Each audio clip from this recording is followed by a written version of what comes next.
ত্রয়োদশ জাতীয় সংসদ নির্বাচনে আজ প্রার্থীদের মধ্যে প্রতীক বরাদ্দ করবে নির্বাচন কমিশন। প্রতীক হাতে পাওয়ার পরদিন থেকেই আনুষ্ঠানিক নির্বাচনী প্রচার শুরু করতে পারবেন প্রার্থীরা। এর আগে মঙ্গলবার প্রার্থিতা প্রত্যাহারের সময় শেষ হয়েছে। সারা দেশে ৩০৫ প্রার্থী ভোটের মাঠ ছেড়েছেন। ফলে নির্বাচনে প্রতিদ্বন্দ্বিতা করবেন ১৯৬৭ জন প্রার্থী। নির্বাচন কমিশনের তফসিল অনুযায়ী ভোট গ্রহণের ৪৮ ঘন্টা আগ পর্যন্ত নির্বাচনী প্রচার করা যাবে। ১২ ফেব্রুয়ারি সকাল ৭:৩০ থেকে বিকেল ৪:৩০ পর্যন্ত এই ভোট গ্রহণ চলবে।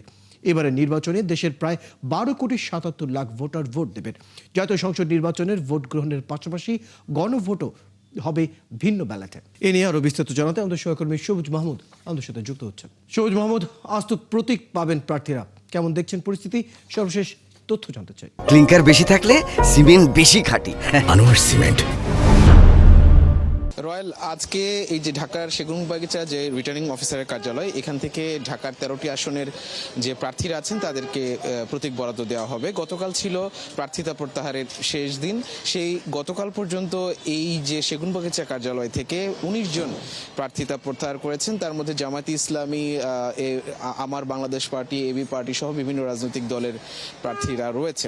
এবং এর আগে যখন মনোনয়নপত্র দাখিল করা হয়েছিল, সেই মনোনয়নপত্র যাচাই বাছাই শেষে ১১৯ জনের প্রার্থিতা বৈধতা দেওয়া হয়েছিল। তারপর আপিল শুনানি হয়েছে। এখন সবশেষ ১৫৭ জনের প্রার্থিতা বৈধতা দেওয়া হয়েছে। তার মানে আপিল শুনানির পর ১৩৮ জন প্রার্থিতা বৈধতা পেয়েছে।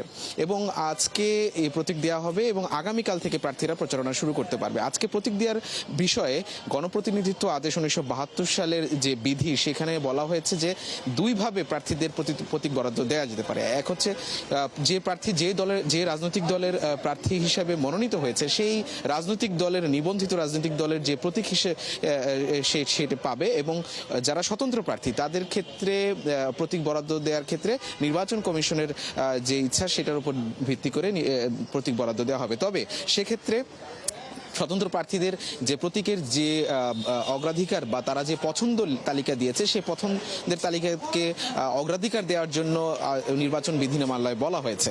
এবং এর আগে যদি কোনো স্বতন্ত্র প্রার্থী কোনো প্রতীকে নির্বাচন করে থাকে, সেক্ষেত্রে তার যে প্রতীকে নির্বাচন করেছিল এর আগে, সেই প্রতীকটিকে অগ্রাধিকার দেওয়ার জন্য কিন্তু নির্বাচন বিধিতে বলা হয়েছে।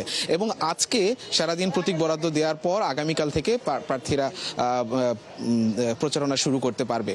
এখন রাজনৈতিক দলের যদি একাধিক প্রার্থী থাকে, সেক্ষেত্রে একজনকে চূড়ান্তভাবে মনোনয়নের জন্য গতকাল পর্যন্তই নির্ধারিত সময় ছিল। এবং যে রাজনৈতিক দলের একটি আসনের বিপরীতে একজন প্রার্থী পাবে, সেই নিবন্ধিত রাজনৈতিক দলের প্রতীকটি পাবে।